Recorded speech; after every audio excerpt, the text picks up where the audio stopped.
응? 안녕하세요. 오늘은 자연의 질감을 그대로 살린 화산석 화분에 다육식물을 심어볼게요. 시작하기에 앞서 소재에 대해 알아볼게요. 화산석의 시작을 이해하려면 맨틀이라는 말을 함께 알아두면 좋습니다. 맨틀은 지구의 가장 바깥 껍질인 지각 바로 아래에 있는 매우 두껍고 뜨거운 암석층입니다. 지구는 지각, 맨틀, 핵으로 이루어져 있고 이 가운데 맨틀은 약 2900km 두께의 뜨겁고 밀도 높은 층입니다. 쉽게 말하면 지구를 삶은 달걀에 비유할 때 껍데기는 지각, 흰자는 맨틀, 노른자는 핵이라고 생각하면 이해가 쉽습니다. 우리가 밟고 있는 땅은 아주 얇은 껍질에 해당하고 그 아래 대부분을 차지하는 뜨거운 층이 바로 맨틀입니다. 화산 활동은 이 깊은 곳의 물질이 열과 압력의 변화로 부분적으로 녹고 그 일부가 위로 올라오면서 시작됩니다. 즉, 화산석은 아주 멀리 보면 맨틀에서 시작된 돌이라고 설명할 수 있습니다. 맨틀은 액체 바다가 아니라 아주 뜨겁고 단단하지만 오랜 시간에 걸쳐 천천히 흐를 수 있는 방고체 성질의 암석층에 가깝습니다. 이곳에서 만들어진 마그마가 위로 이동해 화산을 통해 분출하고 지표에서 식어 굳으면 현무암 같은 화산암이 됩니다. 화산석에 보이는 구멍은 용암이 식는 동안 내부의 가스가 빠져나가며 남긴 흔적입니다. 마그마가 지표 가까이 올라오면 압력이 낮아지면서 기포가 생기고 이 상태로 빠르게 굳으면 기포 자리가 작은 구멍으로 남게 됩니다. 이러한 구조를 기공 또는 기포공이라고 하며 화산석 특유의 다공성과 거친 질감을 만드는 중요한 특징입니다. 이해를 돕는 대표적인 예로 제주도의 도라르방을 들 수 있습니다. 제주도는 화산 활동으로 형성된 섬이기 때문에 현무암이 풍부하며 돌하르방 역시 이러한 화산암의 특성을 잘 보여줍니다. 표면이 거칠고 작은 구멍이 많은 모습은 제주 현무암의 다공성 특징을 눈으로 쉽게 확인할 수 있는 사례입니다.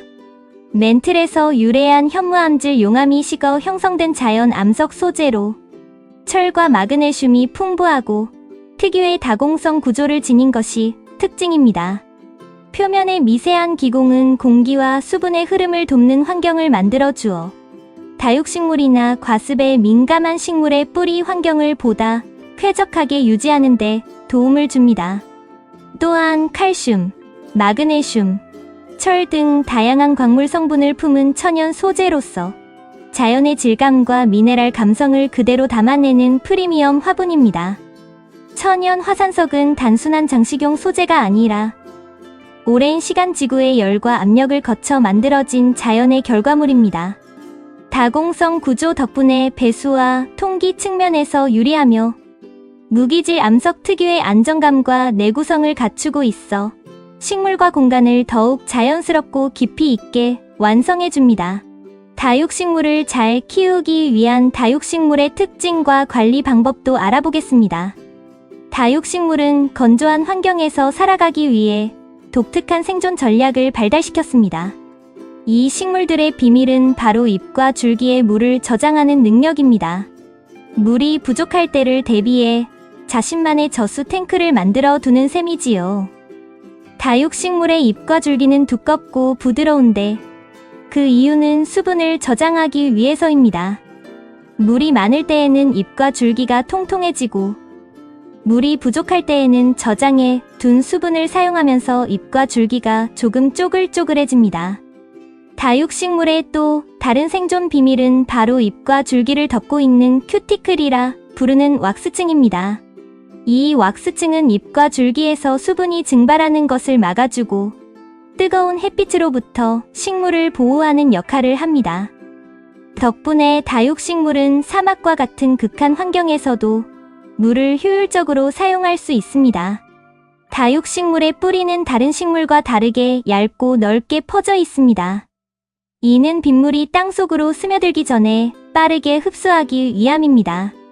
뿌리를 깊고 크게 확장시키는데 에너지를 쓰기보다 잎과 줄기에 집중해 물 저장과 광합성에 최적화된 구조를 갖추고 있습니다. 다육식물은 CAM, 즉 캠 광합성이라는 독특한 광합성 방식을 사용합니다. 캠 광합성은 대부분의 식물이 사용하는 C3 광합성과는 크게 다릅니다. 일반적인 식물은 낮 동안 기공을 열어 이산화탄소를 흡수하고 이를 바로 광합성에 사용합니다. 하지만 이런 방식은 건조한 환경에서 많은 수분 손실을 초래할 수 있습니다. 반면 다육식물은 캠 광합성을 통해 낮 동안에는 기공을 닫아 수분 손실을 최소화합니다. 그리고 밤이 되면 기온이 낮아지고 습도가 높아지는 시기에 기공을 열어 이산화탄소를 흡수하고 이를 유기산 형태로 저장합니다. 이렇게 저장된 유기산은 낮 동안 빛 에너지를 사용하여 광합성을 진행하는 데 사용됩니다. 이 방식은 건조한 환경에서도 수분을 최대한 아끼면서 효율적으로 광합성을 할 수 있도록 도와줍니다. 이것이 다육식물이 극한 환경에서도 생존할 수 있었던 이유 중 하나입니다. 다육식물은 극한의 환경에서도 살아남을 수 있도록 물을 저장하는 능력, 왁스층, 얇은 뿌리, 그리고 캠 광합성까지 갖춘 독특한 식물입니다. 그런데 이런 생존의 지혜는 다육식물만의 이야기가 아닙니다. 예를 들어 북극의 극한 환경에서도 살아남는 북극곰은 두꺼운 지방층과 빽빽한 털로 체온을 유지하고 적은 에너지를 소비하기 위해 효율적으로 움직입니다. 또 다른 예로는 깊은 바다의 어두운 환경에서 살아가는 심해 생물이 있는데 이들은 빛이 없는 환경에서도 먹이를 찾기 위해 스스로 빛을 내는 발광 기관을 발달시켰습니다.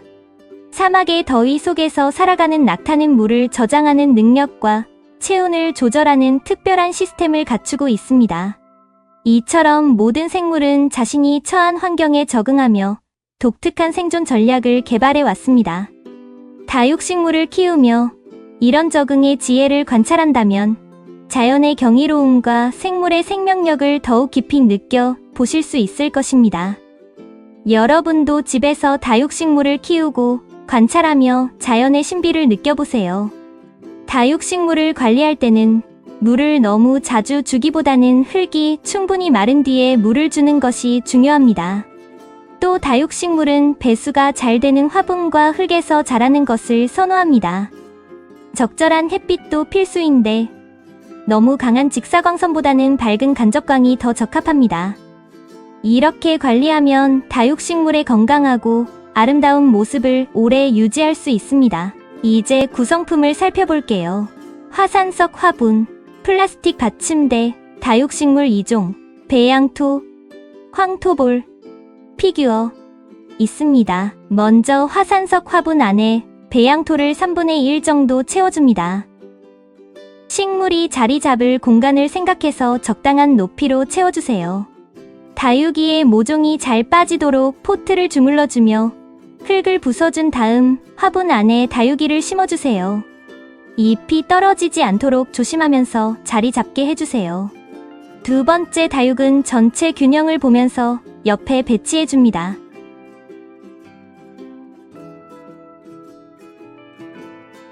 배양토를 다육이 주위에 뿌려주세요. 다육이가 단단히 심어지도록 흙을 채워줄게요. 흙 위에는 황토볼을 올려주고 이제 작은 피규어와 장식 소품을 더해 포인트를 줍니다. 아기자기한 요소가 더해지면서 하나의 작은 정원 같은 분위기가 살아나요.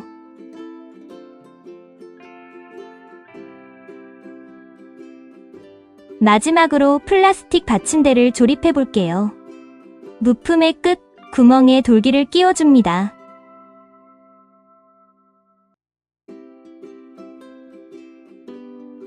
화분 아래에 받쳐주면 더욱 안정적이고 세련된 느낌으로 완성됩니다. 이렇게 해서 자연의 질감과 귀여운 포인트가 어우러진 화산석 다육 화분이 완성됐습니다.